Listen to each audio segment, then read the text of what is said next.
আমি এই অঙ্কটি দ্বিতীয় পদ্ধতিতে করেছি, কারণ এই পদ্ধতিটা আমার কাছে সহজ মনে হয়েছে।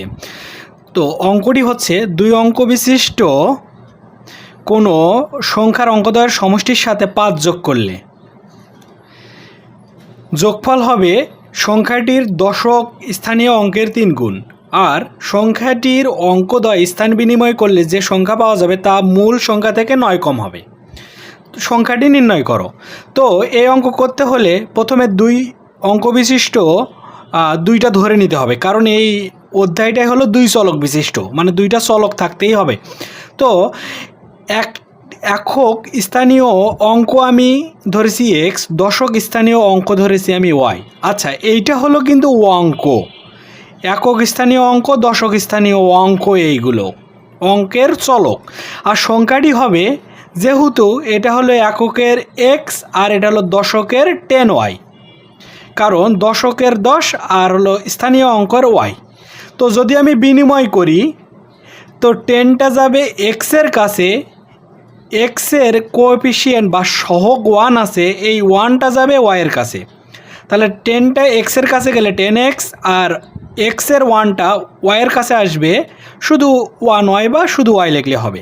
তো এখন প্রথম শর্ত কি বলছে? 2 অঙ্ক বিশিষ্ট কোনো সংখ্যার অঙ্কদ্বয়ের সমষ্টি। অঙ্কদ্বয় হলো এইটা অঙ্ক মানে x অঙ্ক y অঙ্ক, তাহলে অঙ্কদ্বয়ের সমষ্টি x প্লাস y, এর সাথে 5 যোগ করলে 5 যোগফল হবে, তাহলে ইকুয়াল হবে বা সমান হবে সংখ্যাটির দশক স্থানীয় অঙ্ক। দশক স্থানীয় অঙ্ক হচ্ছে y, দশক স্থানীয় অঙ্ক y অঙ্কের 3 গুণ বলছে, তাহলে দশক স্থানীয় অঙ্কের 3 গুণ মানে 3 গুণ দশক স্থানীয় অঙ্ক মানে y। এরপরে আমি হচ্ছে এক্সটা এপাশে রাখছি, তারপর 3y, এই প্লাস ওয়াইটা অপোজিট সাইডে গেলে মাইনাস হবে, প্লাস 5 অপোজিট সাইডে গেলে মাইনাস হবে, তারপরে ক্যালকুলেশন করলে x এইটা আসে 2y মাইনাস 5। এরপর দ্বিতীয় শর্ত বলছে অঙ্কদ্বয় স্থান বিনিময় করলে। আমি এখানে বিনিময় আগেই করে নিয়েছি।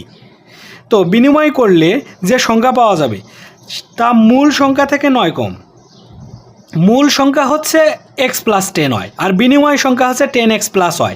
তাহলে বিনিময় সংখ্যা আমি এখানে লিখছি, এরপরে মূল সংখ্যা x প্লাস 10y থেকে -9 কম, তাহলে -9 দিয়েছি।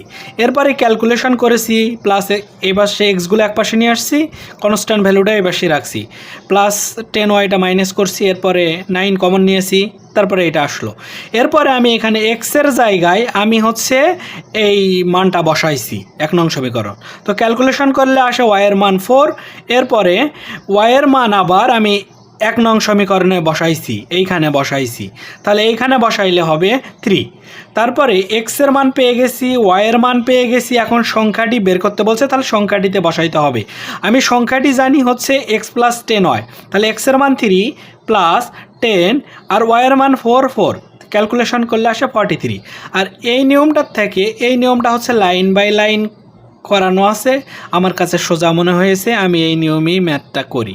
এটা ব্যাংকের পরীক্ষায় আসছিল, এটা হচ্ছে ইংলিশ ভার্সনে আসছিল, ইংলিশে করে দিব ইনশাল্লাহ।